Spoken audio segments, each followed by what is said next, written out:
I'm Scotty Reiss, World Car Awards juror and founder of A Girl's Guide to Cars.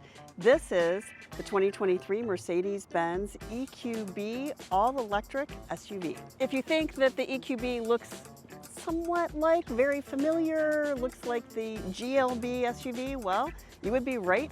It is actually exactly the same as the GLB. It has a battery-powered powertrain instead of a gas-powered powertrain. That's pretty much the only difference, except the price.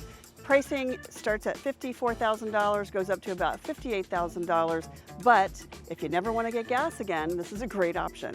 The EQB is notable for the very flat front panel. It does not have the air intake grills that we're used to seeing on cars because it's electric. I want you to notice the size and the scale of this car though. It's tall, it has seating for 5 or 7. You can get a third row in this SUV. Now it's not real big, it is a compact SUV, so you're thinking, can you really get a third row in here? Well, yes, it is an option, but Mercedes does say it's probably better for short people.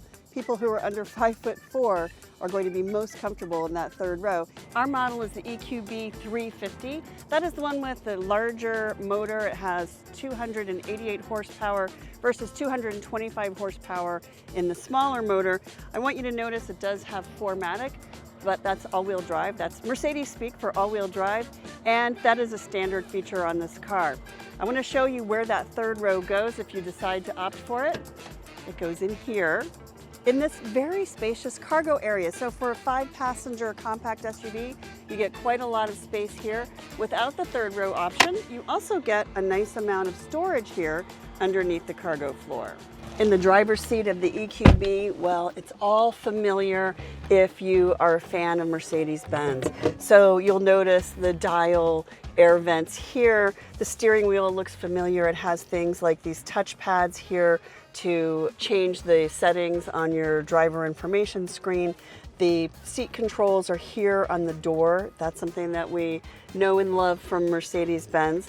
Our climate control buttons are here. There's a nice command center here with a little cubby where you can store a phone, cup holders, and this still has the touchpad for the multimedia system, so you can scroll around here with your finger. You can tap to get the features that you want, and then this is a wrist rest, so you can rest your wrist here while you're using this touchpad. So it's all very familiar, it's all typical Mercedes-Benz, and that's the nice thing about the EQB. It doesn't reinvent anything, it's everything that you expect.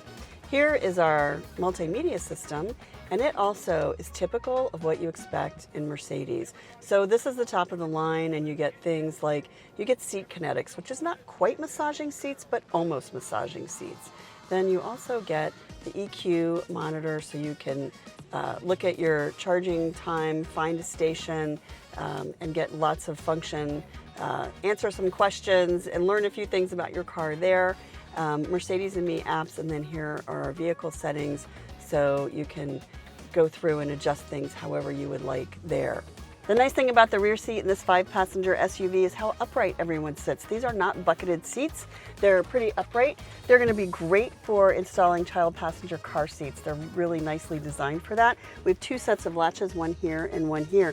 And here's something really nice that you don't normally get in a 2-row SUV, and that is sliding rear seats. The reason these seats slide is because you have the option of a third row. We do have rear air vents here, and then here is a panel with a household outlet and 2 USB-C charge ports. A really nice detail for people who spend a lot of time in the rear seat. The Mercedes-Benz EQB is a really great little runaround car for getting around town. If you're going to take it on a road trip though, it takes a little bit of planning. With 230 miles of range, you can probably recharge it every single night in your garage and not really need to go to a charge station. But if you're going to take it on a longer trip, you'll need to do some planning to find those stops where you can recharge it quickly. At a DC fast charger, it probably will take about 40 minutes to get to about 80% of a charge. It's not the fastest charging infrastructure that Mercedes has, but it's really good. If you like the size SUV, if you like a Mercedes-Benz, if you would really like to make the move to electric, the EQB is a great way to do that.